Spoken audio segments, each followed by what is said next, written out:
തിരിച്ച് വന്ന പാടെ എടുത്ത് കുറേ ആലോചിച്ചു. ഞാൻ എൻ്റെ സങ്കടങ്ങൾ മുഴുവൻ അവൻ്റെ സങ്കടങ്ങൾ തീർക്കാനും. നമസ്കാരം. നമസ്കാരം. അപ്പോൾ മലയ്ക്ക് പോയിട്ട് വന്നു. അപ്പോൾ 2-3 ദിവസമായി വന്നിട്ടെന്നറിയാം. അപ്പോൾ നമ്മുടെ പ്രേക്ഷകർക്ക് ഒരുപാട് ആൾക്കാർക്ക് ആഗ്രഹമുണ്ട്. കാരണം നളിനിയമ്മയുടെ നമ്മുടെ മലയ്ക്ക് പോയിട്ടുള്ള ഒരുപാട് വിശേഷങ്ങളും വന്നതിന് ശേഷം നളിനിക്ക് ഒരുപാട് കഥകളും കാര്യങ്ങളൊക്കെ പറയാനുണ്ടെന്ന് അറിയാം. അപ്പോൾ മലയ്ക്ക് പോയിട്ടുള്ള ഒരുപാട് വിശേഷം കാര്യങ്ങളൊക്കെ നമുക്കൊന്ന് ഷെയർ ചെയ്യാൻ പറ്റുമോ പ്രേക്ഷകർക്ക്? പറയാം. ഞാൻ 13-ാം തീയതി ചെന്നൈയിൽ എൻ്റെ മക്കളുടെ കൂടെ പുറപ്പെട്ടു. ശബരിമലയ്ക്ക് പുറപ്പെട്ടു. ഞങ്ങൾ ട്രെയിനിലാണ് പോയത്. ചെങ്ങന്നൂരിൽ ഇറങ്ങി അവിടുന്ന് KSRTC പിടിച്ച് പോയി. യാത്രയൊക്കെ നല്ല സുഖകരമായിരുന്നു. അതുപോലെ തന്നെ പമ്പയിൽ പോയി അവിടെ കുളിയൊക്കെ കഴിഞ്ഞ് ഞങ്ങൾ കയറാൻ തുടങ്ങി.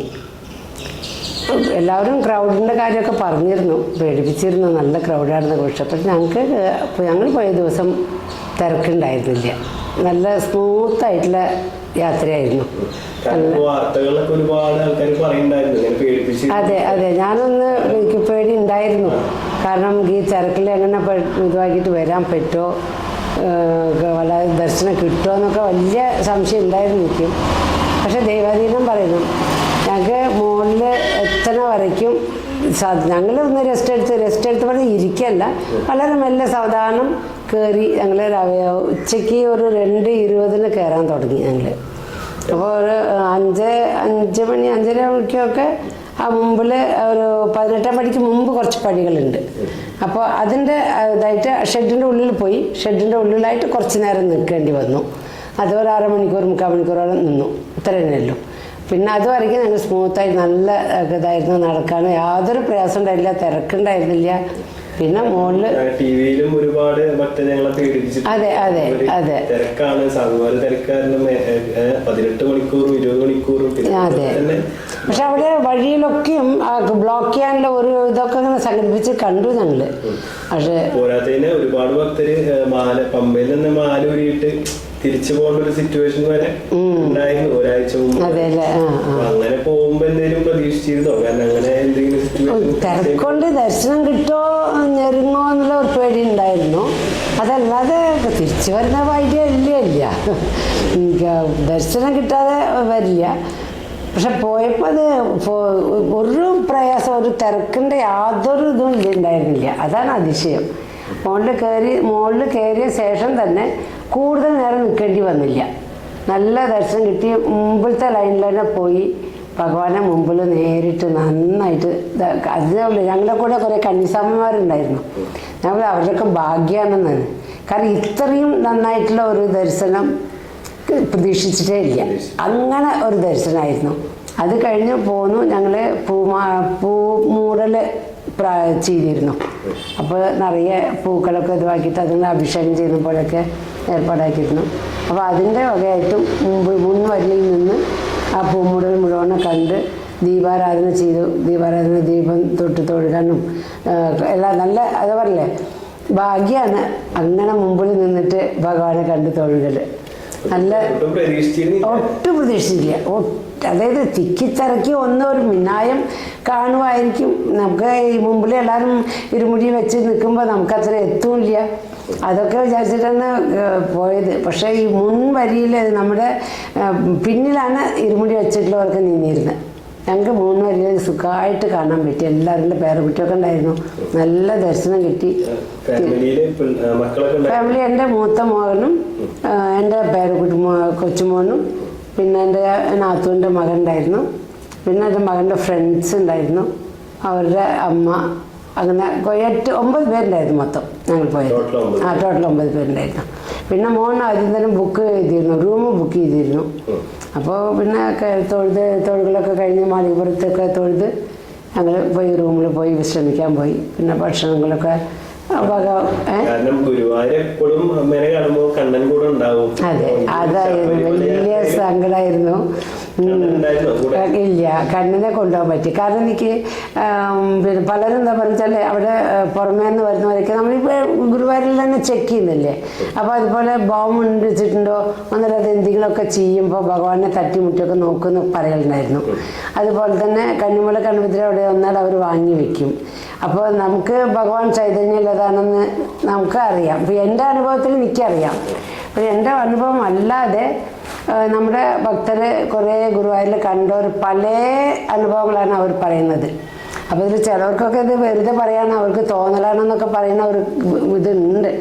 അത് എങ്ങനെയാണെങ്കിലും ഭക്തരെ അവർ കാണുന്നു, നോക്കുന്നോ, ചിരിക്കുന്നോ എല്ലാം അവർ പറയുന്നത്. കാരണം ഞാനിങ്ങനെ പിടിക്കൊണ്ട് ഞാനല്ല അത് കാണുന്നത്. എൻ്റെ അനുഭവം വേറെ, എനിക്കും കണ്ണിനുള്ള ബന്ധം വേറെ. പക്ഷെ ഭക്തരെല്ലാവരും വെറുതെ പറയാൻ ചാൻസ് ഇല്ല തന്നെ. കാരണം ഒരാൾ പറഞ്ഞാൽ നമുക്ക് സംശയിക്കാം.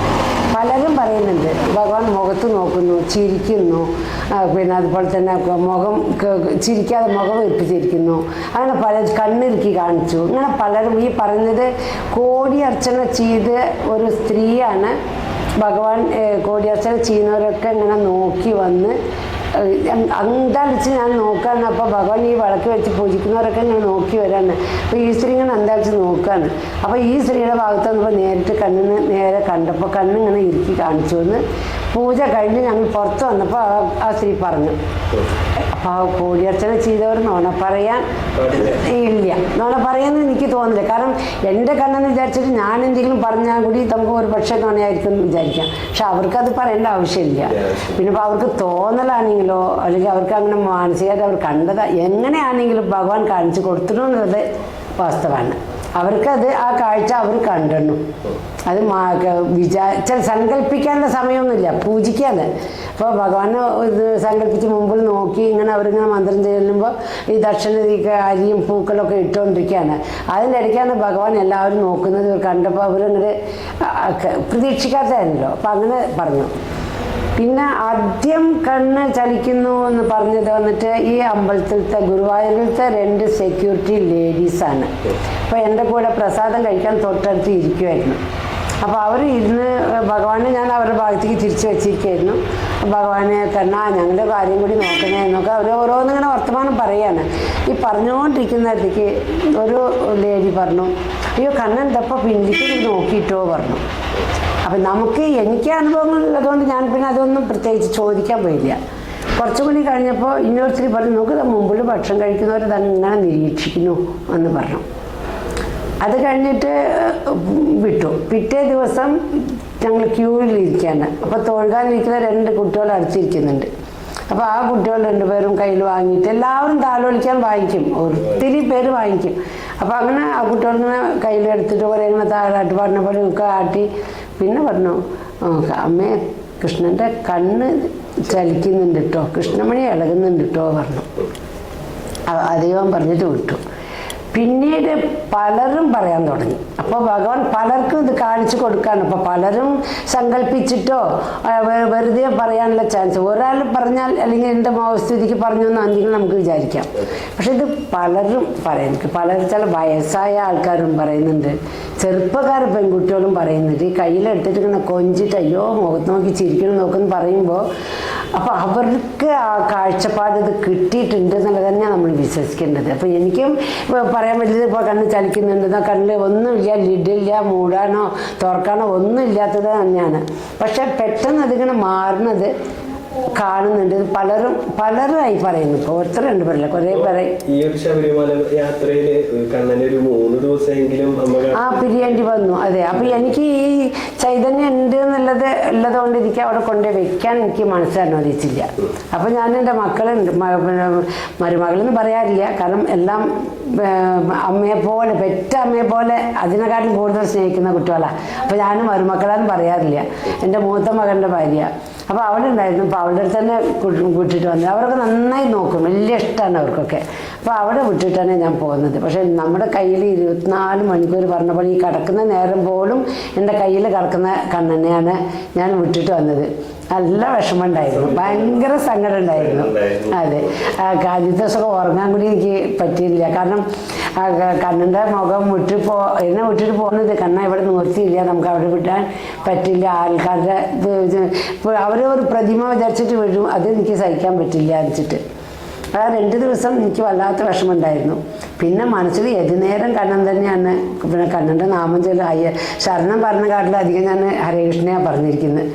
അപ്പം അങ്ങനെ ദിവസങ്ങൾ പോയി. തിരിച്ച് വന്ന പാടെ എടുത്ത് കുറേ ആലോചിച്ച് ഞാൻ എൻ്റെ സങ്കടങ്ങൾ മുഴുവൻ അവൻ്റെ സങ്കടങ്ങൾ തീർക്കാനും അങ്ങനെ ഒരു 3 ദിവസം പിരിഞ്ഞിരിക്കേണ്ടി വന്നു ഞങ്ങൾക്ക്. അതെ, അല്ല, നേരെ ഞാൻ മക്കളുടെ കൂടെ ചെന്നൈയിലേക്കാണ് പോയത്. കാരണം കണ്ണനെ അവിടെ വെച്ചിട്ടാണല്ലോ വന്നത്. അപ്പോൾ നേരെ അവിടെ പോയി ഭഗവാനെ അന്ന് ഒരു ദിവസം മകൻ്റെ അടുത്ത് തന്നെ ഇരുന്നു. പിന്നെ പിറ്റേ ദിവസം എൻ്റെ വീടുണ്ട് തിരുവള്ളൂർ പറഞ്ഞ സ്ഥലത്താണ്. അപ്പോൾ എൻ്റെ വീട്ടിലേക്ക് പോയി അവിടെ കുറച്ച് വൃത്തിയാക്കലതൊക്കെ ചെയ്തിട്ട് അന്ന് വൈകുന്നേരം തന്നെ നാട്ടിലേക്ക് പുറപ്പെട്ടു. ഗുരുവായൂരല്ല, എൻ്റെ ഒറ്റപ്പാലം വന്നു. ഒറ്റപ്പാലത്തേക്ക് വന്നു. ഒറ്റപ്പാലത്ത് വന്നിട്ട് അവിടെ കുറച്ച് പണികളൊക്കെ ഉണ്ടായിരുന്നു. പിന്നെ ഒരു നല്ല കാര്യം എന്ന് പറയുകയാണെങ്കിൽ ഭഗവാന്റെ മണ്ണിൽ താമസിക്കാനുള്ള ഒരു അനുഗ്രഹം ഭഗവാൻ എനിക്ക് തന്നു. എൻ്റെ ഒരു പ്രാർത്ഥനയായിരുന്നു അത്. ഞാൻ എൻ്റെ മനസ്സിൻ്റെ വല്ലാത്ത ഒരു സങ്കടകരമായ ഒരു നിലയിൽ ഞാനിത് ആഗ്രഹിച്ചിരുന്നതാണ്. ഒരു 1.5 മാസമായിട്ട് ഞാനിവിടെ എന്തിനാ താമസിക്കണമെന്ന് അറിയാതെ ഞാൻ 1.5 മാസം ഞാനിവിടെ താമസിച്ചു. ഭഗവാന്റെ ഇതിൽ പോയി തൊഴുകാനും ധ്യാനിക്കാനും അങ്ങനെ പറഞ്ഞിട്ട് അങ്ങനെ പ്രാർത്ഥനയായിരുന്നു. അപ്പോൾ പക്ഷെ അതിനുള്ള ഒരു വീട് കിട്ടും, വാടക എടുക്കാന്ന് വെച്ചാലും നമുക്ക് അതിലൊരു സൗകര്യം കിട്ടുമെന്നൊന്നും വിചാരിച്ചതല്ല. ഒരു ഇതിൽ പോവുകയും ചെയ്തു. പക്ഷെ ഞങ്ങൾക്കത് ആ വീട് വിറ്റുപോയി. അപ്പം അങ്ങനെ പിരിയേണ്ടി വന്നു. പക്ഷെ പെട്ടെന്ന് ഞങ്ങൾക്ക് എല്ലാ സൗകര്യത്തോടു കൂടി എനിക്ക് ഒരു താമസിക്കാനുള്ള സൗകര്യം കിട്ടി. അനുഗ്രഹം എന്ന് പറഞ്ഞാൽ പോരാ, വെറുതെ പറഞ്ഞാൽ പോരാ. കാരണം ഗുരുവായൂരിൽ എൻ്റെ ഈ ഒരു മാനസിക പ്രശ്നം ഒരു ഇതുണ്ടായിരുന്നു. അപ്പോൾ ശരിക്കും നിസ്സാരമാണ്, ഒന്നും ഇല്ലാന്ന് പറയാം. പക്ഷെ എന്നാലും എനിക്ക് ഒരു ഭഗവാന്റെ മണ്ണിലേക്ക് ഭഗവാന്റെ അടുത്തേക്ക് വരണം, ഒരു സ്വപ്നം പോലെ ഭഗവാൻ എന്നെ വിട്ടു പോകുന്ന പോലെ ഒരു ഇതുണ്ടായിരുന്നു, സ്വപ്നം ഉണ്ടായിരുന്നു. അപ്പോൾ ഭഗവാൻ എന്നെ വിട്ട് പോയി തന്നെ ഇതായിരുന്നു. ഒടുക്കം എനിക്ക് ഭഗവാനെ സന്നിധിയിൽ വെച്ചിട്ട് കിട്ടുകയും ചെയ്തു. പക്ഷെ ഭഗവാൻ എന്നെ വിട്ടു പോയി എന്ന് തോന്നിയ ആ മണ്ണിൽ തന്നെ എനിക്ക് ഒന്ന് നിൽക്കണം, അതെൻ്റെ ആവശ്യമായിരുന്നു. വാശി എന്ന് പറയില്ല, എങ്ങനെ ഞാനിപ്പോൾ അത് പറയണ്ടേ, എൻ്റെ പ്രാർത്ഥനയായിരുന്നു. അതെ, എൻ്റെ കണ്ണൻ എന്നെ ഉപേക്ഷിച്ച് പോവോ ഇല്ല എന്നാണ് എൻ്റെ ഉറപ്പാണ്. പക്ഷെ ഉപേക്ഷിച്ച പോലെ ഞാനൊരു സ്വപ്നമായിട്ടോ അത് ആ സങ്കടം എനിക്ക് അങ്ങനെ പെട്ടെന്ന് മാറാൻ പറ്റി. കാരണം ഞാൻ യഥാർത്ഥ്യം പോലെ ഞാൻ അനുഭവിച്ചു. കുറേ എനിക്ക് മാനസികമായിട്ട് ഞാൻ വളരെ വിഷമിച്ച സമയമായിരുന്നു അത്. അപ്പോൾ അന്ന് താമസിക്കണം എന്ന് വിചാരിച്ചു, പക്ഷെ ആ മണ്ണിൽ നിൽക്കണം എന്നുള്ള ഒരു ആഗ്രഹം ഉണ്ടായിരുന്നു. അങ്ങനെ 1.5 മാസം ഞാൻ ഈ കുടുംബശ്രീയിലും ഒരു 6 മണിക്കൂർ റെസ്റ്റ് എടുത്തിട്ടും ബാക്കി നേരം മുഴുവൻ അമ്പലത്തിലായിട്ടും അതിൽ കുറേ എനിക്ക് വിഷമിക്കാനും ബുദ്ധിമുട്ടാനും വേണ്ടി വന്നു. പക്ഷെ എന്നാലും മലയ്ക്ക് മാലിട്ടിട്ട് ഞാൻ അങ്ങനെ നിന്നു. അതൊരു പ്രാർത്ഥനയാണ്, ഒരു ധ്യാനം, ഒരു ദവം, അങ്ങനെ ഒരു നിലയ്ക്കാണ് എൻ്റെ മാനസികാവസ്ഥ ഉണ്ടായിരുന്നത്. അപ്പം അതിൽ ഭഗവാൻ പെട്ടെന്ന് എവിടെ പോയി ചോദിക്കുമ്പോഴും ഫാമിലി ഉണ്ടോ, അതാണ് ആദ്യത്തെ ചോദ്യം. തനി എല്ലാവർക്കും കൊടുക്കുന്നില്ല. രണ്ടാമത് ആരെങ്കിലും റെക്കമെൻഡ് ചെയ്യണം. ഇപ്പം റെക്കമെൻഡ് ചെയ്യാൻ പറഞ്ഞാൽ ഞാൻ ഗുരുവായൂരിലേക്ക് പുതിയതാണ്, ആൾക്കാർക്ക് അങ്ങനെ വെച്ചാൽ നമ്മളെ അറിയുന്നല്ല, അത് വേറെ ഇല്ല. പിന്നെ ഈ താമസിക്കാൻ പോകുന്ന സ്ഥലത്തുള്ള അവർക്കും എനിക്കും അറിയാവുന്ന ഒരു പൊതു ആൾ വേണ്ടേ, നമുക്ക് അറിയാം. പിന്നെ ഇപ്പം നമുക്ക് ഈ വീഡിയോ കണ്ടിട്ടൊക്കെ പലരും പരിചയമുണ്ട്, പക്ഷെ അപ്പോൾ അവരൊക്കെ പറ്റി നമ്മൾ റെക്കമെൻഡ് ചെയ്യാൻ പറയാൻ പറ്റില്ല. അമ്പലത്തിലത്തെ ദേവസ്ഥാനത്തിലത്തെ മാനേജറടക്കം നമുക്കറിയാം, അവരും വീട് നോക്കി തരാമെന്നൊക്കെ പറഞ്ഞിട്ടുണ്ട്. പക്ഷെ എന്നാലും എനിക്ക് അവരോടൊക്കെ പോയിട്ടൊന്ന് എനിക്ക് റെക്കമെൻഡ് ചെയ്യണമെന്ന് പറയാനൊന്നും തോന്നിയിരുന്നില്ല. എന്താ കണ്ണാ നീ എന്നെ അമ്മയെ ഇങ്ങനെ ഇട്ട് കളിപ്പിക്കുന്നത്, ഓരോ സ്ഥലത്ത് പോകുമ്പോഴും ഇങ്ങനെയൊക്കെ ആണല്ലോ, നീ എന്താ വിചാരിക്കുന്നത്, തിരിച്ച് ഞാൻ ഒറ്റപ്പാലത്തേക്ക് തന്നെ പോയിക്കോട്ടെ, നീ എന്താ വിചാരിക്കുന്നത് എന്ന് ഞാനിങ്ങനെ ഭഗവാനോട് ഇങ്ങനെ ചോദിക്കുന്നുണ്ട്. എനിക്കിനി വളരെ പല അനുഭവങ്ങളാണ്. പക്ഷേ എന്നെ പഠിപ്പിക്കാൻ കിട്ടും. ഞാൻ നമുക്ക് ഇത്രയൊക്കെ അറിവുണ്ട് എന്നൊക്കെ പറയുന്നതൊക്കെ വരുന്നതാണ്. പല കാര്യം എനിക്ക് ഒന്നും അറിയില്ല എന്നുള്ളത് തന്നെയാണ്. കാരണം ഇവിടെ വന്നാൽ ഒരു ഫാമിലി ആയിട്ട് ഉണ്ടെങ്കിൽ നമ്മളിവിടെ താമസിക്കാൻ പറ്റുന്നോ, തനിയുള്ളവർക്ക് കൊടുക്കില്ല എന്നോ അതൊന്നും എനിക്ക് അറിഞ്ഞിരുന്നില്ല. പിന്നെ ഇവിടെ വെച്ച പല ബുദ്ധിമുട്ടുകളും പല കാര്യങ്ങളൊന്നും നമുക്കൊരു എന്താ പറയുക, ഒരു സാധാരണയായിട്ട് വന്നു, അത്രയേ ഉള്ളൂ. പക്ഷെ ഓരോ അനുഭവങ്ങളും പഠിപ്പാണ് എനിക്ക്. ഭഗവാൻ എന്നെ പഠിപ്പിച്ച് തന്നു ആൾക്കാരോട് എങ്ങനെ പെരുമാറണം. ഇവിടെ എല്ലാ ആൾക്കാർ ഭക്തരാണെന്ന് വിചാരിച്ച് നമ്മൾ ഇടപഴകുമ്പോൾ എത്ര പേരെടുത്താണ് നമുക്ക് തിരിച്ചടി കിട്ടുന്നത്. ആരൊക്കെ പലരും ഇവിടെ പറ്റിക്കാൻ നിൽക്കുന്നവർ തന്നെയാണ്. അത് അനുഭവത്തിൽ ഞാൻ കണ്ടു. അനുഭവം കൊണ്ട് ഞാൻ പലതും പഠിച്ചു ഞാൻ. അപ്പോൾ അതൊക്കെ അറിയുമ്പോൾ നമുക്ക് എത്ര നമ്മൾ ഭക്തിയും ഭഗവാനും ഒപ്പം പറഞ്ഞാലും ഈ സ്നേഹബന്ധത്തിൽ ഒരടി വരുമ്പോൾ നമ്മളെപ്പോഴും വിഷമിക്കും. അത് നമ്മൾ അറിയാതെ വരുന്ന കാര്യമാണ്. അതെ, കാരണം എന്ത് തന്നെ നമ്മൾ നേടിയെടുത്താലും ഒരു സൗഹൃദം, ഒരു സ്നേഹബന്ധം എന്ന് പറയുന്നത് പിന്നെ ഒഴിച്ചുകൂടാൻ പറ്റാത്ത ഒരു ഏത് നിലയിലുള്ളവർക്കും എത്ര ഭക്തിയാണെന്ന് വെച്ചാലും ആ ഒരു ആവശ്യമാണ്. പിന്നെ സന്യാസിയായി പോയാലും കൂടി അവർക്കും ആരുടെയെങ്കിലും ഒരു സ്നേഹം, ഒരു ആനുകൂല്യങ്ങളോ എന്തെങ്കിലും വേണ്ടി വരും അവർക്ക്. അപ്പോൾ ആ നിലയിൽ ഞാൻ കുറച്ച് വല്ലാതെ വിഷമങ്ങൾ ഞാൻ അനുഭവിച്ചു. എനിക്ക് പഠിപ്പായിരുന്നു. ഞാൻ അപ്പൊക്കെ ഞാൻ കണ്ണനെ വിളിക്കുക, എന്തിനാ കണ്ണൻ നീ അമ്മ എങ്ങനെ പരീക്ഷിക്കുന്നത് എന്ന് ചോദിക്കും. പിന്നീട് മനസ്സിലായി ഇത് വന്നിട്ട് പരീക്ഷണമല്ല, ഇത് അമ്മ കുറേ കാര്യങ്ങൾ അറിയാനുണ്ട്, ഇതൊക്കെ അറിഞ്ഞ് വെക്കണം എന്നുള്ള ഒരു പഠിപ്പാണ് എനിക്ക് മനസ്സിലായി. ഒരു 2 ആഴ്ച ഞാൻ ഒരു വീട്ടിൽ താമസിച്ചു. അപ്പോൾ കൂടെ 2 കുട്ടികളുണ്ടായിരുന്നു. അപ്പോഴാണ് ആ കുട്ടികളെ അമ്മയെന്ന് പറഞ്ഞ് എന്നെങ്ങനെ അമ്മയെന്ന് പറഞ്ഞാൽ തേനൊഴുകും. ഈ ഗുരുവായൂരിൽ അത്ര പേർക്കും ഞാൻ അമ്മയും അവളും മകളെന്നാണ് അറിയാം. അങ്ങനെ കുറച്ചു കാലം ഞങ്ങൾ പരിചയമായിട്ടുള്ളൂ. പക്ഷെ അങ്ങനെയാണ്, എന്തുകൊണ്ടോ അങ്ങനെയാണ് ആൾക്കാർക്ക് ഞങ്ങളെ അറിയാം. അപ്പോൾ ആ കുട്ടിയെ കണ്ടാൽ അമ്മ എവിടെയും ചോദിക്കും, എന്നെ കണ്ടാൽ മോളെ എവിടെയും ചോദിക്കും. അങ്ങനെയാണ് ഇതായിരുന്നു. പക്ഷെ അങ്ങനെ ആ കുട്ടിക്കും കിടക്കാൻ സൗകര്യം ഇല്ല എന്ന് പറഞ്ഞിട്ട് ഞാൻ ആ കുട്ടിയും വേറെ ഒരുത്തരും കൂടിയിട്ട് ചേർന്നിട്ടാണ് ഞങ്ങൾ റൂം എടുത്തത്. പക്ഷേ അവരുടെ സ്വരൂപം മനസ്സിലാക്കാനുള്ള ഒരു ചാൻസ് ആയിരുന്നു അത്. അത് 2 ആഴ്ചയാണ് അവിടെ താമസിച്ചത്. ഭഗവാൻ തന്നെ ആ 2 ആഴ്ച പഠിപ്പ് നമുക്ക് മതിയെന്ന് തീരുമാനിച്ചിട്ട് ആ വീട് ഒരു ബാംഗ്ലൂർക്കാരൻ വാങ്ങി. അപ്പം നമുക്കത് ഒഴിഞ്ഞു കൊടുക്കണ്ടേ. അപ്പം അതിനപ്പുറം നീ അനുഭവിക്കണ്ട, നമുക്കിതിപ്പോൾ മനസ്സിലായി ആൾക്കാർ എങ്ങനെ ആണെന്ന് നീ മനസ്സിലാക്കിയെന്നത് ഭഗവാൻ എനിക്ക് തിരിച്ചറിവ് തന്നു. അപ്പം ഞാൻ തീരുമാനിച്ചു, ഇനി നമ്മൾ ഇങ്ങനെ വേണം പെരുമാറാൻ. ആരും സ്നേഹിക്കാൻ യാതൊരു മടിയില്ല. പക്ഷെ നമ്മൾ ഫുൾ മനസ്സും കൊണ്ട് എല്ലാം കൊണ്ട് അവർ അംഗീകരിച്ചിട്ട് ചേർക്കുന്നത്, അത് ഒരു ലിമിറ്റ് വയ്ക്കണം എന്നുള്ളത് പഠിപ്പായിരുന്നു. ഗുരുവായൂരിൽ എനിക്ക് നിറയെ ലെസൺസാണ്. ഗുരുവായൂരിലെ ഭഗവാൻ തീർച്ചയായിട്ടും ഞാൻ ആദ്യം എനിക്കിത് മനസ്സിലായില്ല. ഭഗവാൻ ഞാൻ എന്താക്കണം വട്ടം തിരിപ്പിക്കുന്നത്, തിരിച്ച് ഞാൻ ഒറ്റപ്പാലത്തേക്കാണ് പോയിക്കോട്ടെ എന്നാണ് ഞാൻ ചോദിച്ചിരുന്നത്. പിന്നീട് എനിക്ക് മനസ്സിലായി, എനിക്ക് മനസ്സിലാക്കി തരാൻ വേണ്ടിയിട്ടാണ്. പിന്നീട് ഞാൻ ഒരു മീറ്റിങ്ങിന് പോയിട്ട് എൻ്റെ ഒരു അനീത്തി ഉണ്ടായിരുന്നു. അനീത്തിയെ കണ്ടുമുട്ടി, സ്വന്തത്തിൽ റിലേഷനായിട്ടുള്ള അനീത്തിയാണ്. ആ കുട്ടിയെ കാണലും ഞങ്ങൾ ഈ ഗുരുവായൂരിൻ്റെ കാര്യം വർത്തമാനം പറയലും, അവർ സ്ഥലം ഗുരുവായൂരിൽ ഒരു വീടുണ്ട്, അവർക്ക് അറിയുന്നവരാണ് പറയും, എല്ലാം 2 ദിവസം കൊണ്ട് ചടപ്പെടാന്ന് കഴിഞ്ഞ് ഞാൻ അഡ്വാൻസ് കൊടുത്ത് ഞാൻ കയറും ചെയ്തു. 2 ദിവസം ഞാൻ ഇന്നലെ സംസാരിച്ചു. അവരുടെ ഓണറുടെ നമ്പർ തന്നു, ഞങ്ങൾ സംസാരിച്ചു. പിറ്റേ ദിവസം രാവിലെ KSRTC പിടിച്ച് ഞങ്ങൾ വന്നു. ഇവിടേക്ക് വീട് അവർ കാണിച്ചു തന്നു. ഞാൻ ആദ്യം തന്നെ അഡ്വാൻസ് കൊടുക്കാൻ തീരുമാനമായിരുന്നു. അവരുടെ വീട് കണ്ട് ഇഷ്ടപ്പെട്ടിട്ട് മതി. അപ്പം നമുക്ക് തിടുക്കം വെച്ചാൽ ഒരു വീട് കിട്ടണം എന്നുള്ള ഒരു ഇതിലായിരുന്നു. അപ്പോൾ അവർ വീട് നോക്കിയിട്ട് മതി ഞങ്ങൾ വരാൻ പറഞ്ഞിട്ട് അവർ വന്ന് വീടൊക്കെ കാണിച്ചു തന്നു.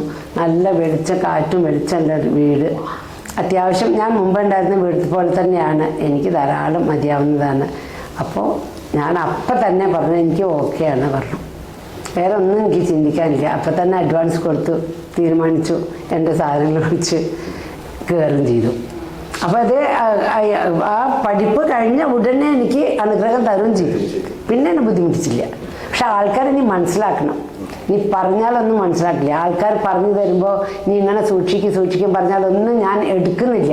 അപ്പം ഞാൻ പറയും, ഓ മക്കളല്ലേ, എല്ലാം ഇവിടെ തന്നെ, എന്താ ഇപ്പോൾ സ്നേഹിക്കാൻ എന്താ, ഇങ്ങനെ ഞാൻ പറഞ്ഞിരുന്നാണ്. അപ്പം അത് പോരാ, അവരുടെ ഉള്ളുകളി എന്താണെന്ന് നീ അറിയണം എന്നുള്ള ഒരു പഠിപ്പ് എനിക്ക് നന്നായി തന്നു. അത് മനസ്സിലാക്കിയപ്പോൾ പിന്നെ സ്വസ്ഥതയായി.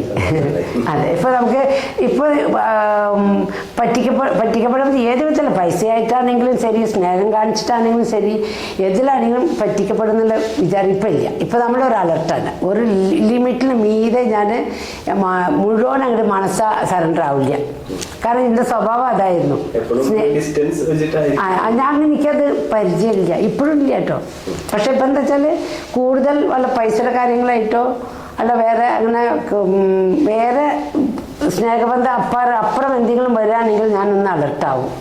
അതെ, അപ്പം ഞാൻ ഒന്ന് ചിന്തിക്കും, ഭഗവാൻ എന്താ വേണ്ടതെന്ന് ചോദിച്ചേക്കും. അപ്പോൾ ഭഗവാൻ പറയുന്ന തീരുമാനത്തിന് തന്നെ ഞാൻ പോകാറുള്ളൂ. അപ്പോൾ ഇങ്ങനെ പൊതുവേ ഞാൻ സ്നേഹബന്ധത്തിൽ ചെയ്യാറില്ല. പക്ഷെ ഇപ്പം നമ്മൾക്ക് അത് കുറച്ച് വേണ്ടി വരുന്നുണ്ട്. ഇന്നിപ്പോ വൈകുണ്ഠ ഏകാദശിയാണ് അല്ലേ? അപ്പോ അമ്മ എന്തെങ്കിലും വ്രതം? അതെ, ഞാൻ എല്ലാ ഏകാദശിയും നിർജ്ജലം എടുക്കും. നിർജ്ജലം തന്നെയാണ് എടുക്കാറ്. അത് യാത്രയാണെങ്കിലും എവിടെയാണെങ്കിലും ഞാൻ നിർജ്ജലം എടുക്കും. 100 മാല ഹരേ കൃഷ്ണ മന്ത്രം, ഹരേ കൃഷ്ണ കൃഷ്ണ കൃഷ്ണ ഹരേ ഹരേ, ഹരേ രാമ രാമ രാമ ഹരേ ഹരേ എന്ന് ഒരു മന്ത്രം. ഇങ്ങനെ 108 മന്ത്രം പറയുമ്പോൾ ഒരു മാല. ഇങ്ങനെ 100 മാല 108 ആയിട്ട് ആ ഏകാദശി ദിവസം 100 മാല ജപിക്കും ഞാൻ. അതെ, അപ്പോൾ ക്ഷീണമൊന്നും തോന്നല്ലേ. വെള്ളം കൂടി കുടിക്കാതെയാണ് നമ്മൾ, വെള്ളം കുടിക്കില്ല, ഒന്നും ഇല്ല. പിറ്റേ ദിവസം രാവിലെ പൂജ കഴിഞ്ഞ് നിവേദ്യമൊക്കെ വെച്ച് ദീപം കാണിച്ച ശേഷം തുളസി തീർത്ഥം കുടിച്ച ശേഷമേ ഞാൻ ഭക്ഷണം കഴിക്കും. പക്ഷേ ഈ 100 മാല ജപിക്കുന്നത് എനിക്ക് ക്ഷീണം ഉണ്ടാവാറില്ല. നല്ല ഉറക്കം തന്നെ ചെല്ലും ചെയ്യും. അപ്പോൾ ഈ ഉറക്കം ചെല്ലുമ്പോൾ എന്ന് വെച്ചാൽ എൻ്റെ വീട്ടിൻ്റെ ഉള്ളിൽ ഈ ഹരേകൃഷ്ണ മന്ത്രം വൈബ്രേഷൻ ഉണ്ടാവും. അതെ, എനിക്ക് ഇങ്ങനെ കേൾക്കും. അപ്പോൾ ഈ വൈബ്രേഷൻ രാവിലെയൊക്കെ ഞാൻ ഫോണിൽ ഞാൻ പല മന്ത്രം ഞാൻ ഓഫ് ചെയ്തില്ലെന്നൊക്കെ എടുത്ത് നോക്കും. അപ്പോൾ ആ ഈ 100 പ്രാവശ്യം ചെല്ലുന്നതിൻ്റെ വൈബ്രേഷൻ എൻ്റെ വീട്ടിൽ അത്, അതെ, സാന്നിധ്യം അത് കേൾക്കുന്നത് എനിക്ക് കേൾക്കും. പക്ഷെ വീട്ടിലേക്ക് വരുന്നവർക്ക് വീട്ടിൻ്റെ ഉള്ളിൽ കയറുമ്പോൾ തന്നെ നല്ല ഭസ്മത്തിൻ്റെ വാസന വരുന്നുണ്ടോ. ഞാൻ ഭസ്മം ഉപയോഗിക്കുന്നില്ല. ഞാൻ ഒരു തുള്ളി ഭസ്മിട്ട് വൈകുന്നേരം വെക്കുന്നല്ലാതെ ഭസ്മം അധികമല്ല, ഗോപി ചന്ദനാണ് യൂസ് ചെയ്യുന്നത്. പക്ഷെ കയറുന്ന പലരും പറഞ്ഞു നല്ല ഭസ്മത്തിൻ്റെ മണം വരുന്നുണ്ട്. അപ്പോൾ ഇതൊക്കെ ഒരു അനുഗ്രഹമാണ്. അതെ, ആ വീട്ടിൻ്റെ പ്ലസൻറ്റ് അത് അറിയിക്കുന്നത്. ഇപ്പോൾ ഈ പ്ലസൻ്റ് അറിയുന്നെങ്കിലും മനുഷ്യന്മാർക്ക് അറിയുന്നേ വേണം. അപ്പോൾ പലരും അത് പറയലുണ്ടായി. അപ്പോൾ അങ്ങനെ ഉറക്ക ചെല്ലുന്നതാണ്. പക്ഷെ ഇപ്പോൾ എന്താണെങ്കിൽ നമ്മൾ അറിയാലോ, ഞാൻ ഭഗവാനെ കൊണ്ട് അമ്പലത്തിൻ്റെ പടി ചവിട്ടുമ്പോഴേക്കും നമ്മളെ ചുറ്റി ആൾക്കാർക്ക് ഭഗവാനെ എടുക്കണം, അത് ആലോചിക്കണം, ഫോട്ടോ എടുക്കണം. പിന്നെ അത് എൻ്റെ ഫോണിൽ നിന്ന് ഫോട്ടോ എടുത്ത് വെച്ചാൽ അവർക്ക് നമ്പർ വേണം. അങ്ങനെ എനിക്ക് പെട്ടെന്ന് വിചാരിച്ച പോലെ ക്യൂവിൽ പോയി നിൽക്കാനോ ലോക്ക് റൂമിൽ പോയി സാധനം വെക്കാനോ എനിക്ക് പറ്റാറില്ല. കാരണം ഞാൻ ഇവരെ ധിക്കരിക്കാനുമില്ല. കാരണം എനിക്ക് ഭഗവാൻ ഒരു അനുഗ്രഹം തന്നിരിക്കുകയാണ്, ഭാഗ്യം തന്നിരിക്കുകയാണ്. അപ്പോൾ എൻ്റെ മുമ്പിൽ ഒരു ഭക്തർ വന്ന് ഭഗവാനെ ചോദിക്കാന്ന് വെച്ചാൽ അത് ഭഗവാൻ ഇഷ്ടപ്പെട്ടവരെയാണ് എൻ്റെ മുമ്പിൽ എത്തിക്കുന്നത്. അപ്പം ഞാൻ അവർ ചോദിച്ചാൽ അവർക്ക് കൊടുക്കും. പലരും പറഞ്ഞു എല്ലാവരുടെ കയ്യിലും കൊടുക്കണ്ട, ഞാൻ കാണിക്കാറില്ല. അപ്പൊ പലരും എന്നോട് പറഞ്ഞു എല്ലാവരുടെ കയ്യിലൊന്നും കൊടുക്കണ്ട, എല്ലാവരും ഉമ്മ വെക്കുന്നു, അതൊന്നും സമ്മതിക്കണ്ട എന്നൊക്കെ. ഞാൻ പറഞ്ഞു ഭഗവാൻ എൻ്റെ മാത്രമല്ല, ഭഗവാൻ എല്ലാവരുടെയാണ്. എന്തോ ഒരു അനുഗ്രഹം എനിക്ക് തന്നു, ചുമന്ന് നടക്കാനുള്ള ഒരു ഭാഗ്യം എനിക്ക് തന്നിട്ടുണ്ട്. എന്തുകൊണ്ടാണെന്ന് നമുക്കറിയില്ല. അത് എൻ്റെ മുമ്പിൽ ഭക്തർ എത്തിക്കാച്ചാൽ ഭഗവാൻ എത്തിക്കുന്ന ആൾക്കാരാണ്. അപ്പോൾ അവർ ചോദിക്കുമ്പോൾ എനിക്ക് കൊടുക്കാതിരിക്കാൻ പറ്റില്ല. എത്ര തിരക്കാണെങ്കിൽ ഞാൻ നിന്ന് അവർ കയ്യിൽ കൊടുത്തിട്ട്. എനിക്ക് കഴിഞ്ഞ ഗുരുവായൂർ ഏകാദശിക്ക് എനിക്ക് ദർശനം ചെയ്യാൻ പറ്റിയിട്ടില്ല.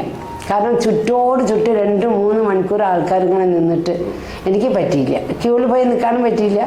കാരണം ഇവരെ പൊതിഞ്ഞ് അവർക്ക് ദർശനം കിട്ടാത്തവർക്കൊക്കെ ഭഗവാനെ കാണലും അവൻ്റെ തൊഴുകലും പ്രാർത്ഥിക്കലും അവൻ്റെ കാതിൽ സങ്കടങ്ങൾ പറയലും ഇങ്ങനെ ഉള്ളപ്പോൾ നിൽക്കുക. ഞാൻ പറഞ്ഞു അതുതന്നെ എൻ്റെ ദർശനമായിട്ട് ഞാൻ എൻ്റെ എടുത്തു.